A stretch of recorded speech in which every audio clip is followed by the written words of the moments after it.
আজকে স্ম্যাকডাউনের রক আর কোডি সেগমেন্টে তো আমরা ভালোভাবে আলোচনা করবোই, কিন্তু এটা আমি ভিডিওর লাস্টে একদম করব, কারণ একদম ভিডিওর লাস্টে সময় নিয়ে ভালো করে এটা ডিটেলে এক্সপ্লেন করা যাবে। আজকে রক এসেছিল তো আমাদের আনন্দ দিতে, কিন্তু আমাদের কনফিউজ করে দিয়ে চলে গেছে। আর এটা বলে রাখি যে রক আর কোডি সেগমেন্টটা একদম ডাব্লিউডাব্লিউ স্ম্যাকডাউনের মাঝখানে করিয়েছিল, এটা মেন ইভেন্টে ছিল না। কিন্তু আমি সবার প্রথমে ডাব্লিউডাব্লিউ প্রথমে যা হয়েছে আর লাস্টের দিকে যা হয়েছে সেগুলোর ব্যাপারে কথা বলে নিই, আর লাস্টে একেবারে এটা নিয়ে ভালোভাবে কথা বলা যাবে। তো সবার প্রথমে আমরা দেখতে পাই এখানে ড্রু ম্যাকিন্টায়ার ভার্সেস জিমি উসোর মধ্যে ম্যাচ। আর এখানে সারপ্রাইজিংলি কি বলবো, এখানে ড্রু ম্যাকিন্টায়ার হেরে গেছে। এখানে জিমি উসো তাকে রোল করে পিন করে দেয়। মানে দেখতে গেলে এখানে যখন থেকে 2025 সাল এসছে তখন থেকে ড্রু ম্যাকিন্টায়ার খালি একটার পর একটা ম্যাচ হারতেই চলেছে। সে ম্যাচ জিতেছে কটা সেটা তো আমাদের মনে নেই, কিন্তু সে অনেক কটা ম্যাচ হেরেছে। সে Seth Rollins, Jimmy Uso, Jey Uso, Sami Zayn এই সবার কাছে ম্যাচ হেরে বসে রয়েছে। আর প্রত্যেকজন কিন্তু তাকে রোল করে পিন করে জিতেছে। এমন না যে ক্লিনভাবে পিন করেছে।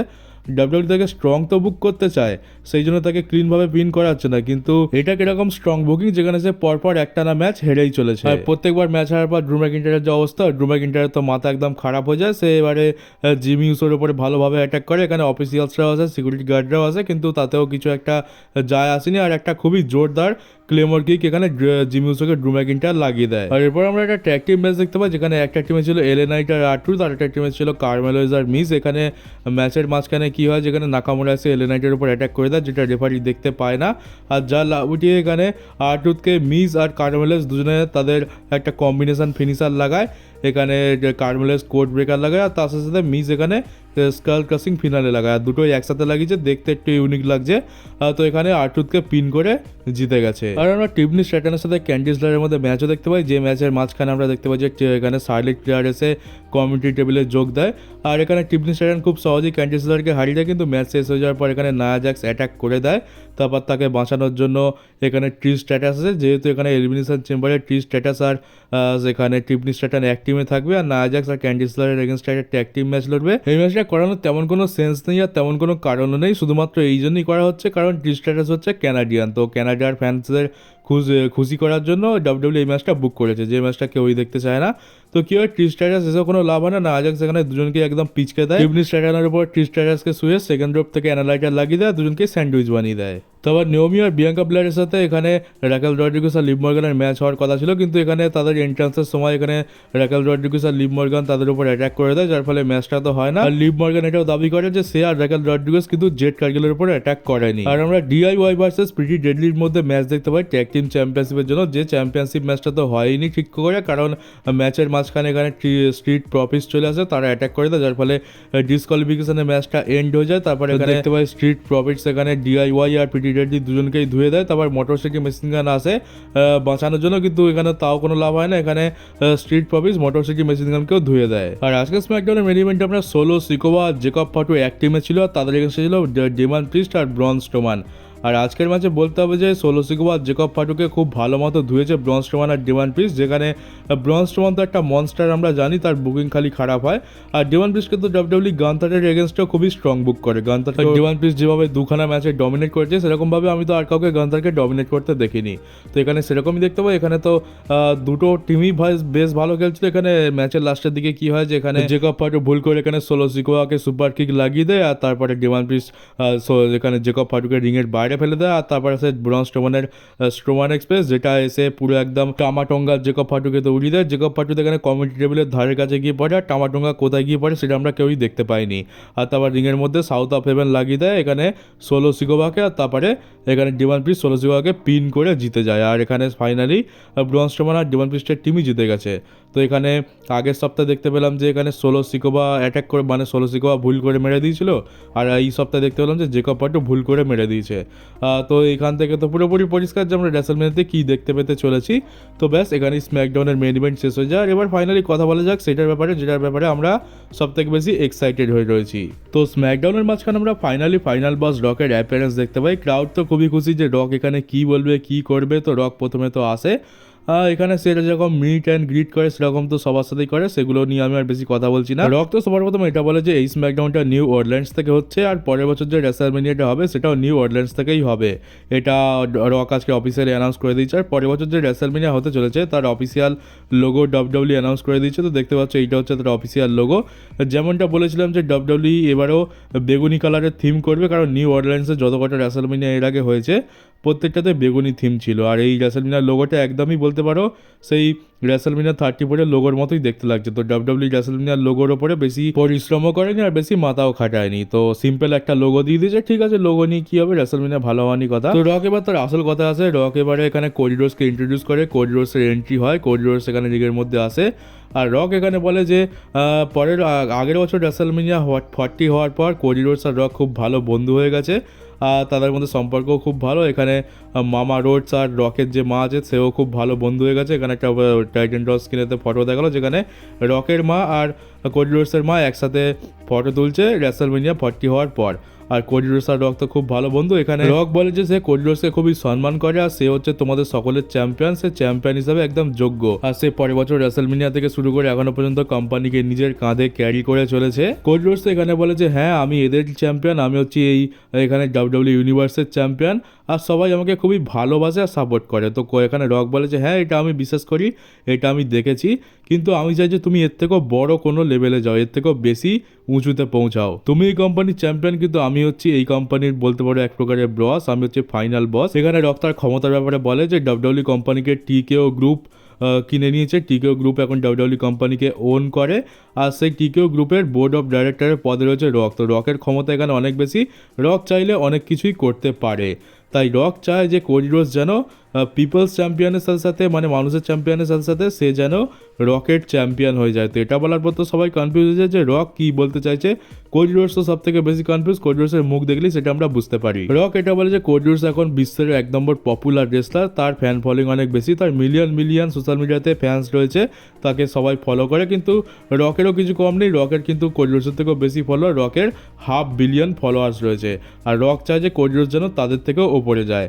আর রক এটা বলে যে কোডি রোডসকে সে এত বেশি পছন্দ করে তার কারণ হচ্ছে আগের বছর রক ঠিক করে যে সে রোমানের সাথে ম্যাচ লড়বে রেসলম্যানিয়াতে, যার পর সে ট্রিপল এইচের সাথে কথা বলে, ট্রিপল এইচ হচ্ছে তার বন্ধু, তারপর নিক খানের সাথে কথা বলে, নিক খান হচ্ছে তার বন্ধু, আর তারপর সে এসে কোডি রোডসের স্পটটা ছিনিয়ে নেয় আর এখানে কোডি রোডসকে সাইডে রেখে দেয়। কিন্তু কোডি রোডস কী করে যে কোডি রোডস রুখে দাঁড়ায়। কোডি রোডস এখানে কেয়ার করেনি যে কে কোম্পানির বস কে কোম্পানির বস নয়, কার কত বড় ক্ষমতা। এখানে সে যেটা আর্ন করেছে, যেটা সে যোগ্য, সেটা সে আদায় করে নেয়। আর তারপর রেসলম্যানিয়াতে গিয়ে সে তার স্টোরি ফিনিশও করে, সে রককে চড় মেরে দেয়, যেটা কিন্তু এর আগে কেউ করতে পারেনি। আর এই কারণেই কোডির এই সাহস আর বীরত্বের জন্য রক তাকে অ্যাপ্রিসিয়েটও করে। এবার রক বলে যে আমি চাই যে তুমি এখন এই মানুষদের চ্যাম্পিয়ন রয়েছে, এই কোম্পানির চ্যাম্পিয়ন রয়েছে, কিন্তু তুমি এর থেকেও বেশি কিছু করতে পারো। আর আমি চাই যে তুমি এখন আমার চ্যাম্পিয়ন হয়ে যাও, আমার কাছে সমস্ত ক্ষমতা রয়েছে, আমি তোমার আর তোমার ফ্যামিলির, তোমার বাচ্চা বউ সবার ড্রিম যা রয়েছে সমস্ত স্বপ্ন আমি পূরণ করতে পারি, কিন্তু শর্ত হচ্ছে তোমাকে এখানে আমার চ্যাম্পিয়ন হতে হবে, বা বলতে পারো কর্পোরেট চ্যাম্পিয়ন হতে হবে। আর রক এখানে এটাও বলে যে সে সারা জীবনে একটা জিনিস খুবই মিস করেছে, সেটা হচ্ছে যে সে একটা তার ভাই চেয়েছিল, আর সেই তার ভাইয়ের জায়গাটা এখানে কোডি রোডস কিন্তু পূরণ করতে পারে। রক এখানে কোডি রোডসকে শুধুমাত্র বন্ধু নয় বরং তার ভাই বানাতে চায়। আর কোডি রোডসকে সে বলে দেয় যে তুমি বাড়িতে যাও, সবার সাথে কথাবার্তা বলো, তোমার ফ্যামিলির সাথে আলোচনা করো যে তোমার কী করা উচিত, আর ফাইনালি তোমার অ্যান্সার তুমি এখানে এলিমিনেশন চেম্বারে দেবে। আমি এলিমিনেশন চেম্বারে আসবো, সেখানে আমি তোমার ফাইনাল অ্যান্সারটা নেব যে তুমি কি চাও, তুমি কি আমার চ্যাম্পিয়ন হবে নাকি তুমি অন্য কিছু চাও। মেন কথা হচ্ছে যে রকের শর্তে সে রাজি হয়েছে কি হয়নি, হ্যাঁ অথবা না, এটা তাকে বলতে হবে এলিমিনেশন চেম্বারে। রক এলিমিনেশন চেম্বারেতে আসছে, এটা এখন অফিসিয়াল করে দিয়েছে ডাব্লিউডাব্লিউ। তো এই সেগমেন্টটা বেশ অনেক বড় ছিল, মেন যা ছিল আমি এটাই তোমাদেরকে একটু ছোট করে বুঝিয়ে বললাম। রক আমাদেরকে বেশ কনফিউজ করে দিয়েছে। এখানে দেখতে গেলে রক এখানে বলতে চাইছে যে তার অনেক ক্ষমতা আছে, কোডি রোডস যদি তার হয়ে কাজ করে তাহলে তাকে অনেক উঁচু লেভেলে নিয়ে যাবে। রক তো এখন কোম্পানির বস, সে যা ইচ্ছা তাই করতে পারে। তো এইরকমভাবে কনফিউজ করার পর এখানে কোডি রোডসের মাথায় হাত বোলায়, গালে হাত বোলায়, আর পিঠে একটু চাপড়িয়ে এখান থেকে রক বেরিয়ে যায়। আর কোডি রোডস তো বহুত কনফিউজ হয়ে যায়, এখানে দর্শকরাও প্রচণ্ড কনফিউজ এখানে হচ্ছেটা কি। তো ব্যাস এখানেই আমরা এটা শেষ হতে দেখতে পাই। তো বেসিক্যালি কি দেখতে গেলে এখানে সম্ভবত আমরা কোডি রোডসে হিল টার্নের একটা টিস পাচ্ছি, কারণ যদি কোডি রোডস রকের হয়ে কাজ করে তাহলে তো তাকে হিল হতেই হবে, কারণ সৎ পথে তো তাকে এইভাবে তাকে উঁচুতে নিয়ে যাওয়া সম্ভব নয়, কারণ রক বলছে যে সে তার ক্ষমতার ব্যবহার করবে আর কোডি রোডসকে উঁচুতে নিয়ে যাবে, তো সেটা সৎ পথে তো মুশকিল, সেটা শুধুমাত্র অসৎ পথেই হবে। যেমনটা আমরা আগের বছর দেখতে পেলাম যে রোমান চ্যাম্পিয়ন ছিল, সেই রোমানকে চ্যাম্পিয়নশিপ ডিফেন্ড করতে রক সাহায্য করেছিল, সে তার সমস্ত ক্ষমতার ব্যবহার করে, সে কোম্পানির বস, সে তাই জন্য সে তার ক্ষমতার অপব্যবহার শুরু করে, তো সেটা তো হিল সুপারস্টাররাই করে থাকে। তো কোডি রোডসকে এখানে সেটাই বলছে যে কোডি রোডস যেন তার চ্যাম্পিয়ন হয়ে যায়, রকের চ্যাম্পিয়ন হয়ে যায়, তারপর রক তাকে অন্য লেভেলে নিয়ে যাবে তার ক্ষমতার ব্যবহার করে। তো সেটা সম্ভবত হিল ভাবেই করতে হবে। তো কোডি রোডস তো এত সহজে হিল হবে বলে মনে হচ্ছে না। তো স্টোরি লাইন কোন দিকে যাবে এটা বলা খুবই মুশকিল। এখানে দুটো জিনিস হতে পারে, হয় এটার কোনো কানেকশন রয়েছে আদৌ, এখানে আমরা রককে হয়তো রেসেলমেনিয়াতে দেখতে পাবো, এই স্টোরিটা এলিমিনেশন চেম্বার থেকে শুরু করে রেসেলমেনিয়া পর্যন্ত যাবে, আর হয়তো আমরা কোনো একটা বড় কিছু দেখতে পেতে চলেছি রেসেলমেনিয়াতে। আর না হলে দ্বিতীয়টা হতে পারে যে ডাব্লিউডাব্লিউ আমাদেরকে পাগল বানাচ্ছে। আমরা তো দেখে নিয়েছি যে রেসেলমেনিয়ার হাইপের কী হাল হয়েছে, কেউ তো রেসেলমেনিয়া নিয়ে কোনোভাবে সিরিয়াস নয়, আর সেটা রকও দেখেছে। সোশ্যাল মিডিয়াতে যে সব জায়গায় রেসেলমেনিয়া নিয়ে হেট করা হচ্ছে, বেশিরভাগ তো সবাই নেগেটিভ হয়ে রয়েছে, নেগেটিভ রিয়াকশান, রেসেলমেনিয়া নিয়ে কারোর হাইপ নেই আর কেউ ইন্টারেস্টেডও নয়। তো এখানে রক ভাবছে যে এই ট্রিপল এইচ তো কোম্পানিকে ডুবিয়ে ছাড়বে, তো তার থেকে এক কাজ করি, আমি না হয় যাই, আমি গিয়ে কিছু একটা করি যার ফলে রেসেলমেনিয়ার হাইপটা আবার ফিরে আসবে, যেমনটা রক আগের বছরে করেছিল। দেখতে গেলে আগের বছরে শুধুমাত্র কিন্তু ওই দুখানা মেন ইভেন্ট ছিল যার জন্য আমরা রেসেলমেনিয়াটাকে মনে রাখি, বাকি আর কোনো ম্যাচের কথা কিন্তু আমাদের সেরকম মনে নেই, কারণ বাকি ম্যাচগুলো খুব একটা তো সেই হাই লেভেলের ছিল না, খুব একটা ভালো ছিল না। তো ট্রিপল এইচের বুকিংয়ের যা হাল সে তো আমরাও দেখতে পেয়েছি, আর রকও ফাইনালি হয়তো বুঝে গেছে, সেই জন্য রক নিজের হাতে এবার দায়িত্ব নিয়েছে রেসেলমেনিয়াকে একটু মানে যে রেসেলমেনিয়াটা প্রায় মরে গেছিলো সেটাকে জ্যান্ত করার দায়িত্ব নিয়েছে। তো সেই জন্যই রক হয়তো এখানে এসছে। এখানে হয়তো রকের তরফ থেকে আমরা রেসেলমেনিয়াতে কিছু দেখতেও পেতে পারি, হয়তো অ্যাপিয়ারেন্স করে দিল বা কোনো একটা ম্যাচই রেসেল করে দিল, আর না হলে ভাই এখানে রকও আমাদেরকে বোকা বানাচ্ছে। দেখতে পাচ্ছি যেখানে স্ম্যাকডাউন এলো কিন্তু কিছু পরিষ্কার করে বললো না। এবার এলিমিনেশন চেম্বারে রক আসবে এটা অ্যানাউন্স করে দিয়েছে, যার ফলে এলিমিনেশন চেম্বারের জন্য আমাদের হাইপ একদমই ছিল না, কিন্তু এবারে হাইপটা হাই হয়ে গেছে, কারণ রক আসতে চলেছে, আর তারপরে কোডি রোডস রককে তার ফাইনাল জবাব দেবে। তো সেটা দেখার জন্য আমরা তো এক্সাইটেড। তো এলিমিনেশন চেম্বার আমরা এই জন্যই দেখবো, যারা দেখার ইচ্ছে ছিল না তারা এবার এলিমিনেশন চেম্বার দেখার জন্য হাইপ হয়ে যাবে। আর এরকম করতে করতে দেখতে পাবো যে রেসেলমেনিয়া অবধি টেনে দিয়েছে, আমরা ভাববো যে রেসেলমেনিয়াতে এবার কিছু হবে, আর শেষ ম্যাচ রেসেলমেনিয়া হয়ে যাবে, আমরা কিছু হয়তো দেখতেও পাবো না। এটা হওয়ার সম্ভাবনা অনেক বেশি রয়েছে, কারণ আমরা জানি যে এই ডাব্লিউডাব্লিউ আমাদের সাথে কীভাবে খেলে, আমাদের ইমোশন নিয়ে তো প্রত্যেকবারই খেলে, আর আমাদেরকে প্রত্যেকবার বোকা বানিয়ে বিজনেস করে চলে যায়। তো এইবারে অত বেশি লাফালাফি করার কিছু নেই, যতক্ষণ না কোনো জিনিস ডাব্লিউডাব্লিউর তরফ থেকে অফিসিয়াল হচ্ছে, যেটা আমরা দেখতে পাচ্ছি, এটা আমরা দেখতে পাবো রেসেলমেনিয়াতে, ততক্ষণ কোনো কিছুর উপর ভরসা করে লাভ নেই, কারণ রক আসবে কি আসবে না রেসেলমেনিয়াতে, সে ম্যাচে রেসেল করবে কি করবে না তার কিন্তু কোনো ঠিক নেই। রককে দিয়ে রেসেলমেনিয়ার যে হাইপটা শেষ হয়ে গেছিলো সেই হাইপটাকে ফিরিয়ে আনার চেষ্টা করা হচ্ছে, এটা আমি এই জন্যই বলছি, কারণ দেখো রক যেভাবে হঠাৎ করে এটা অ্যানাউন্স করেছে সে স্ম্যাকডাউনে আসবে, তো পরিষ্কার তো বোঝা যাচ্ছে যে এটা আগে থেকে অ্যানাউন্স মানে আগে থেকে প্ল্যান করা ছিল না। আর পিডব্লিউ ইনসাইডার এটা বলে দিয়েছে যে রক আর যে আসবে এটা রকেরই প্ল্যান, আর এটা কিন্তু ডাব্লিউডাব্লিউ আগে থেকে কিছু প্ল্যান করেনি, মানে রক এইবার যে স্ম্যাকডাউনে আসবে এত কিছু বলবে এই সব প্ল্যান কিন্তু আগে থেকে ছিলই না। রক হঠাৎ করে এই প্ল্যানটা বানায় আর তারপর সে অ্যানাউন্স করে দেয় যে সে স্ম্যাকডাউনেতে আসতে চলেছে।